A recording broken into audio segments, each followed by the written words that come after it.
Student 17 has been sentenced to 15 years in prison after being found guilty of raping a 23-year-old English teacher. After a sexual relationship formed between the pair, which the teacher was happy to manage until it was soon discovered by a colleague who threatened to inform if they didn't end it.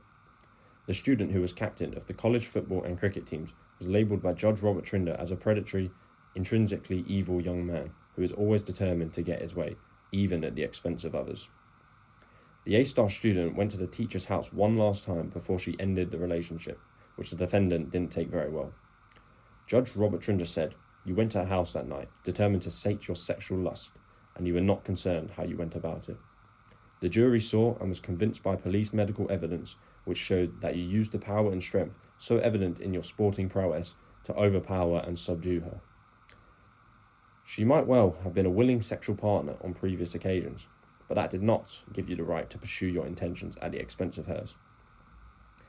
That night we saw a different side to the young man, a malevolent, evil side, and Mr. Hyde to the Dr. Jekyll normally on show."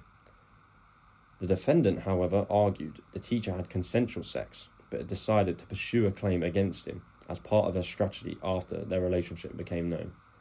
It was after this night the defendant claimed that he was shocked to find the police on his doorstep 3 days later, arresting him on suspicion of rape. The prosecution, however, agreed the pair had a long and passionate relationship, but after telling him she wanted to end it, he took it badly. He went to her house, at the very least, to have one last night, but she was simply not interested.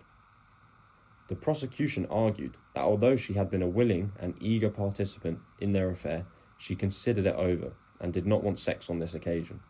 The student would serve 1 day in a young offenders institution before his 18th birthday and would then move into a prison and begin his adult life behind bars.